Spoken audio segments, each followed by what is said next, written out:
अस्सलाम वालेकुम स्टूडेंट्स। आज हम टॉपिक डिस्कस करेंगे चैप्टर नंबर 8 का 8.8 है जिसका नाम है बीट्स। तो सबसे पहले हम इसको डिफाइन करते हैं। The periodic variation between maximum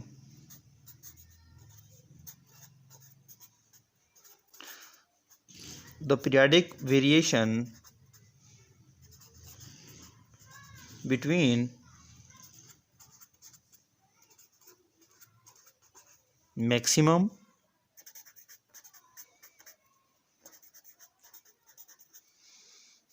and minimum.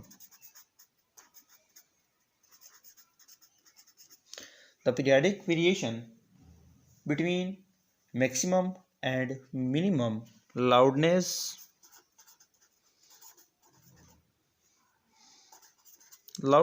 of the sound loudness of sound waves are called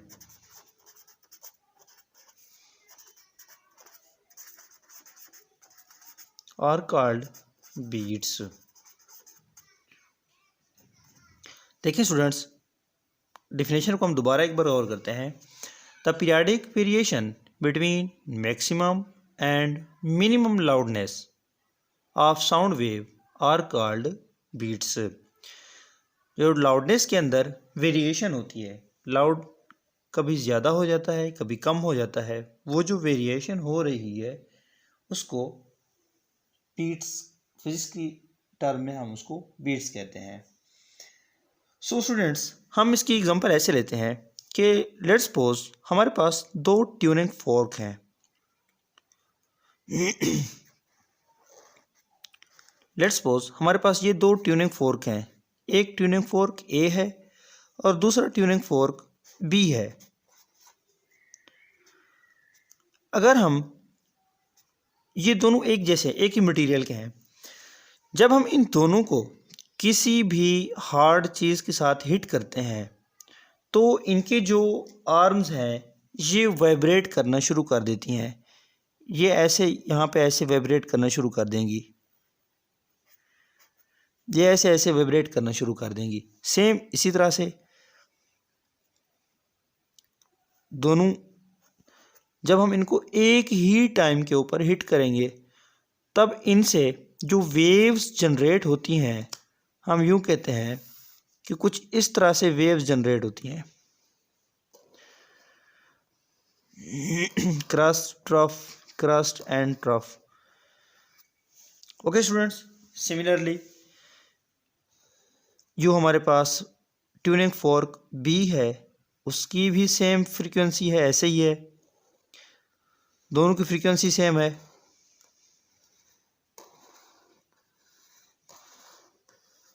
okay students, suppose करते हैं अभी इसकी जो फ्रीक्वेंसी है, मैं कहता हूँ दिस इज 32 हर्ट्ज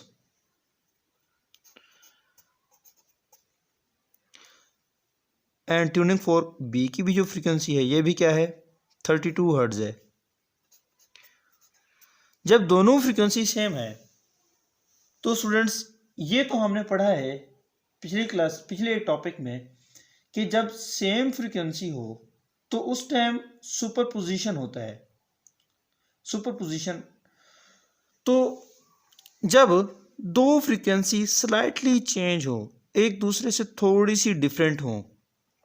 अभी हम डिस्कस करने जा रहे हैं कि बीट्स किस टाइम क्रिएट्स होती हैं, किस टाइम पैदा होती हैं साउंड वेव्स के अंदर। तो स्टूडेंट्स जब फ्रीक्वेंसी के अंदर स्लाइटली डिफरेंस हो, हम यूँ भी कह सकते हैं कि the slightly difference between two sound wave is called beats. हम इसको यूँ भी डिफाइन कर सकते हैं कि the slightly difference between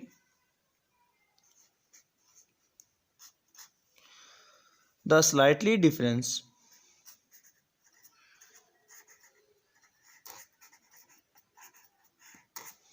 the slightly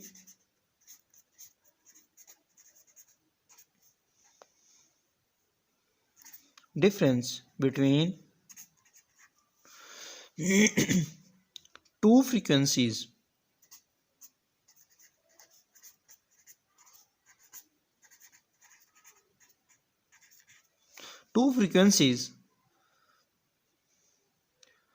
create beats.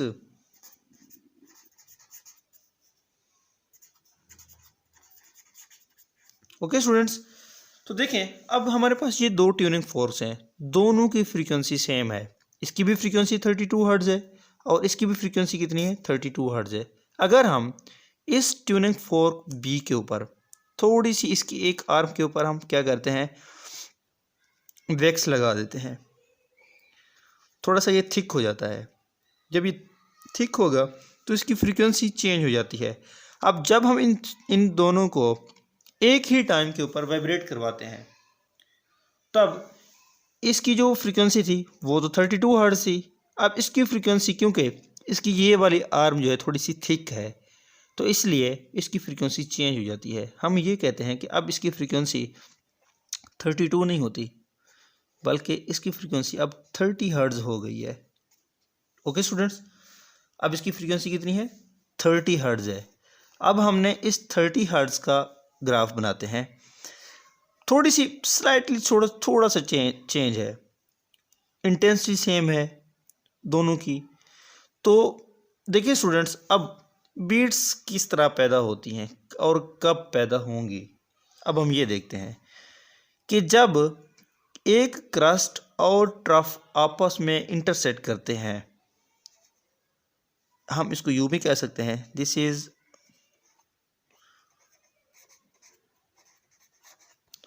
Resultant wave. जो हमारे पास रिजल्टेंट वेव होगी, अब यूं समझें कुछ इस तरह से है हमारे पास। मैं दोबारा बना देता हूं कि ये हमारे पास है, एक ही है वेव, यूं समझें ये इस तरह से जा रही हैं।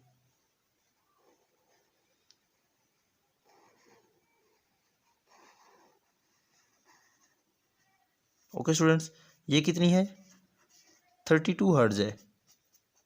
अगेन मैं रिपीट कर रहा हूँ। और दूसरे नंबर पे हमारे पास ये वेव्स है, ये बी है जिसकी फ्रीक्वेंसी कितनी है, 30 हर्ट्ज है, ना कि 32 हर्ट्ज है। अब देखें उस फ्रीक्वेंसी से थोड़ी सी स्लाइटली डिफरेंट है।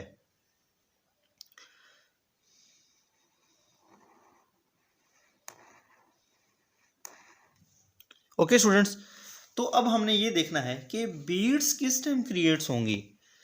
देखिए स्टूडेंट्स, जिस टाइम क्रस्ट और ट्रफ आपस में इंटरसेक्ट करते हैं, जहाँ पे भी मिलेंगे, यूँ समझें, ये देखें, ये क्रस्ट है हमारे पास, ये ट्रफ है, ये 32 हर्ट्ज है और ये कितना है, 30 हर्ट्ज है। जब ये दोनों आपस में इंटरसेक्ट करते हैं तब इनका जो एम्पलीट्यूड है वो क्या होता है, कम हो जाता है, वो ज़ीरो रेफरेंस लाइन के ऊपर आ जाता है। तब हमारे पास जो रिजल्टेंट वेव बनती है वो कुछ इस तरह से बनती है कि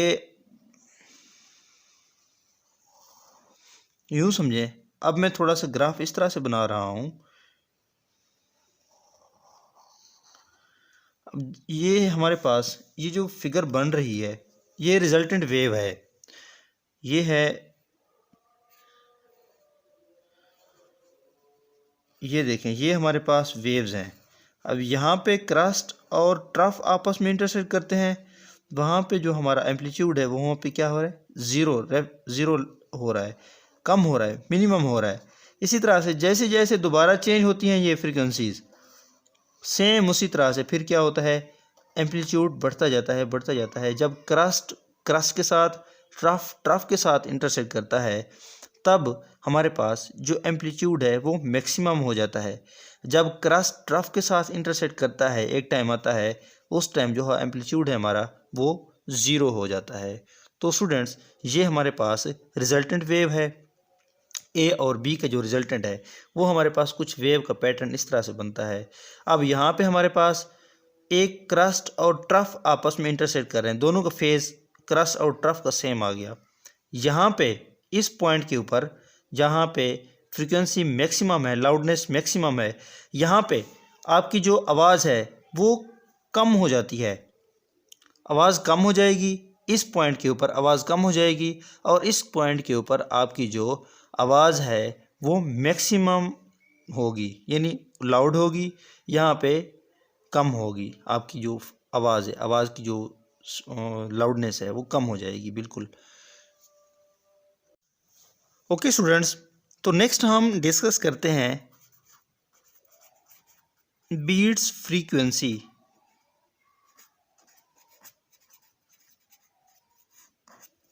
बीट्स फ्रीक्वेंसी स्टूडेंट्स, पहले हमने देखा है ट्यूनिंग फोर्क ए जो था हमारे पास, उसकी जो फ्रीक्वेंसी थी, अगर हम उसकी फ्रीक्वेंसी को F1 का नाम दें, इसी तरह से जो ट्यूनिंग फोर्क बी था उसकी फ्रीक्वेंसी को हम F2 का नाम दें।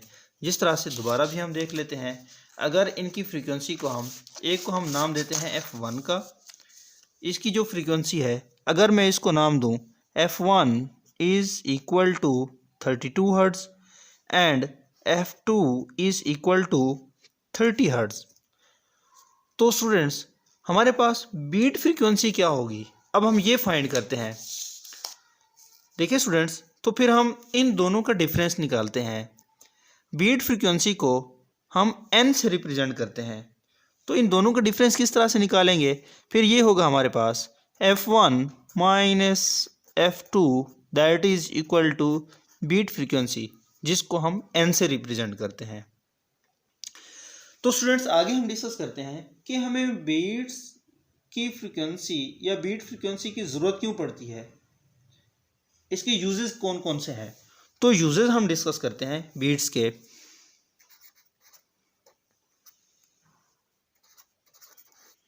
यूजेस ऑफ बीट्स,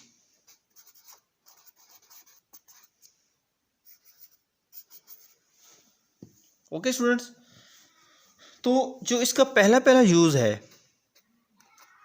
ये हम सबसे मोस्ट इंपॉर्टेंट यूजेस हम डिस्कस करने जा रहे हैं। The most important use of beat वो ये है कि it used to tune the musical instrument, it used to tune the musical instrument, musical instrument.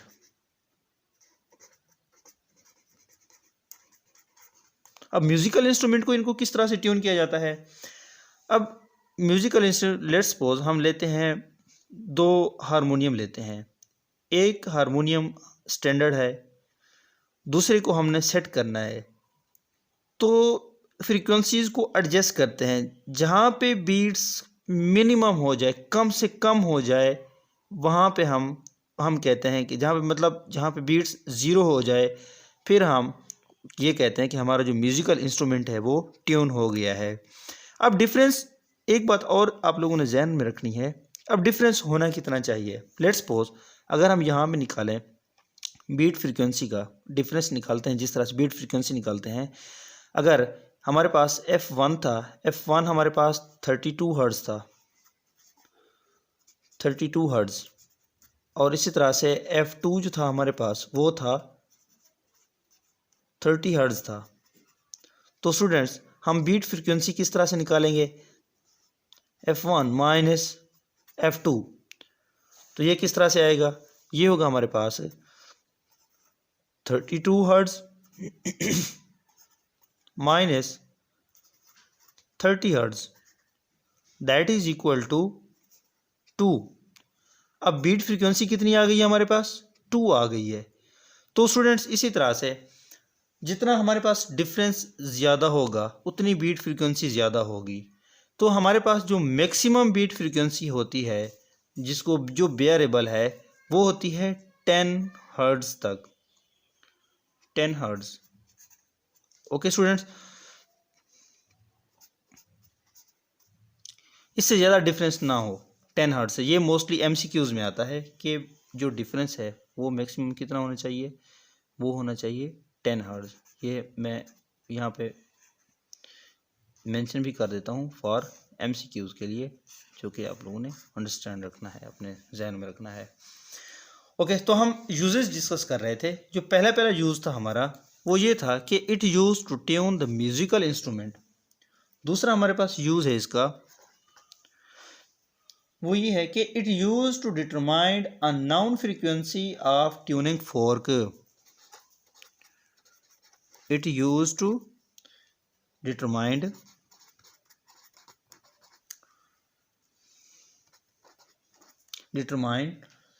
a noun frequency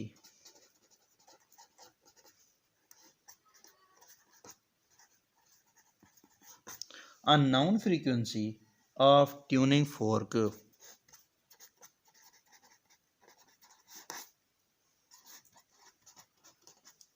okay students, और इसका जो तीसरा यूज़ है हमारे पास, जो मोस्ट कॉमन यूज़ है, वो है beats are use to produce variety in music. Beats are use to produce variety in music.